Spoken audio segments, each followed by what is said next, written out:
Hello everyone, welcome back to Garden Vibes. Did you know the monsoon season is the actually best season to grow new plants and refresh old ones?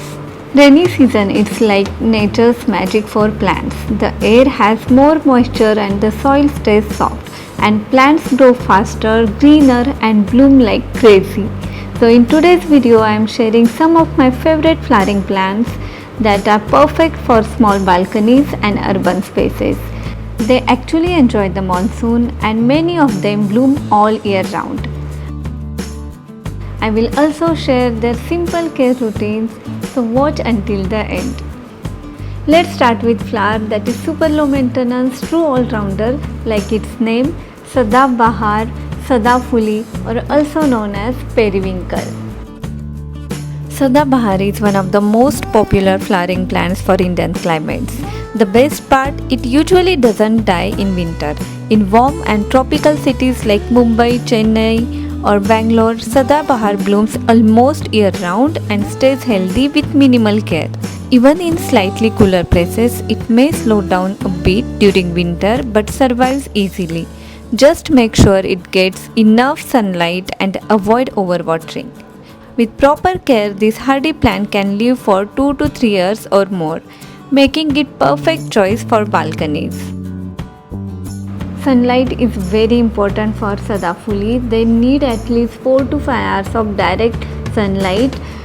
Without sun, there will be fewer flowers. If the plant looks leggy or flowers reduce, just pinch the top growth. This encourages more branches and blooms. About soil mix, they are very hardy so they can grow in any kind of soil, but make sure it's well draining. If you want, you can add little compost to your soil mix. This plant is must have in my balcony because it blooms almost non-stop and needs very little care. Now let's talk about my all-time favorite flowering plants, Hibiscus. It's not only just beautiful but also useful and gives those vibrant tropical vibes to any garden or balcony. I absolutely love the flowers, but you know what? Even the leaves look amazing. Just look at their unique shape and glossy green color with serrated margin and heart-shaped leaves. If you want lots of flowers in your hibiscus plant, then there are just two things you need to remember. First, good sunlight and second, regular monitoring. Hibiscus needs at least 4 to 5 hours of direct sunlight to produce good amount of flowers. So make sure you place it in bright spot. I keep mine in west facing balcony and it does really well there. About pot size, use pot that's at least 10 to 12 inches in diameter because hibiscus has bigger root system, so it needs space to grow strong and healthy.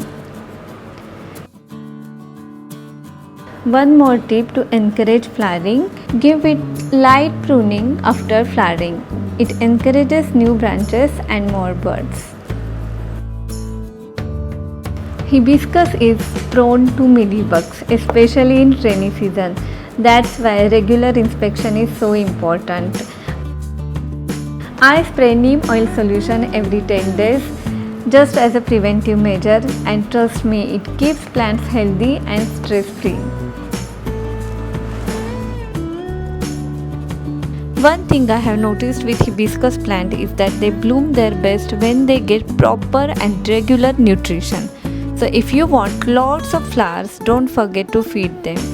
I usually use banana peel water for every 15 days and bone meal once a month. Both work really well to boost flowering. In between, I also add a handful of vermicompost to keep the soil rich and healthy. Next is flower that brings elegance and instant color to any balcony. Exora. Exora is cute little shrub that grows in compact shape, and just look at these stunning bunches of tiny flowers blooming in clusters. Exora is available in beautiful shades like red, pink, orange, yellow and even white. So you can really play with colors in your balcony setup. Exora loves the sun. Give it at least 4 hours of direct sunlight, but yes, it can tolerate some partial shade too, especially during extreme heat. A lot of you ask me why these flowering plants need so much sunlight. So let me explain it very simply. Just like we need energy to do our work, plants also need energy to grow, and that energy comes from sunlight. But flowering is big task for plants. It's like special performance. To produce flowers, they need to create extra energy, extra food. And that's only possible through photosynthesis, which happens in the leaves with the help of sunlight. So more sun they get, the more energy they make, and more energy equal to more flowers. Plants like Sadaphuli, Hibiscus, Exora, Jasmine are all sun lovers. They're naturally tropical and they bloom best when they get at least 4 to 6 hours of sunlight daily. You might have observed that new leaves on your Exora plants start turning yellow, especially towards the edges. It's not always due to overwatering or pest. Actually, Exora loves slightly acidic soil with pH around 5. When the soil becomes too alkaline, the plant can't absorb important nutrients like iron and manganese. That's when chlorosis happens, where new leaves start looking yellow. I had the same issue with my red Exora and I fixed it by using iron chelates. Just 1 or 2 doses and the leaves turn healthy and green again. These iron chelates are easily available online. I will share some links in the description box. Just use them as per instruction. Just like hibiscus, give light pruning after the flowering. It will keep your plant compact and bushy and it will encourage more branches and more flowers. About fertilizer, use phosphorus rich fertilizer. Phosphorus really helps to boost flowering, but avoid nitrogen rich fertilizer. इससे ज़्यादा green पत्ते और branches ही आएंगे. So use phosphorus rich fertilizer. You can use bone meal or rock phosphate once a month. They are great natural source of phosphorus. I'm sure these simple care tips will keep your Exora healthy and blooming. Now let's talk about plant that's as soothing as it is stunning. Jasmine. Jasmine brings lovely old charm to the garden with its white star-shaped flowers, shiny green leaves and that sweet timeless fragrance. I have so many memories with jasmine. I still remember when I was in school we had big jasmine climber in our backyard and every evening my grandma used to pick fresh flowers to make beautiful gajras, those hair garlands, and the whole home would smell calm and sweet. Even today the fragrance of jasmine makes me feel so nostalgic. Now about the sunlight, like other flowering plants, jasmine loves sun. Give it at least 5 to 6 hours of direct sunlight every day for best flowering. If you have south or west facing balcony, it will absolutely flourish there. Talking about pot size, use big pot at least 12 inch, and in jasmine there are different varieties, single petals, double petals, some are climbers. So you can use bamboo trellis or bamboo sticks to give them support and structure. Let me tell you, jasmine love to be pruned. If you ignore it, your plant starts getting leggy with lesser flowers. I usually prune my jasmine right after flowering. Just prune their thin branches, yellow leaves and dry flowers. Within 2 to 3 weeks, you will see fresh new shoots coming out, and guess what? The next bloom is always even fuller and more fragrant. The next is Madhukamini, my Zen vibe plant with fragrant white flowers. ये plant मेरे balcony का कामेस्ट corner decorate करता है. Whenever I feel stressed or tired, I just sit next to this plant. And trust me, the mystic fragrance and those pure white flowers literally calm my mood.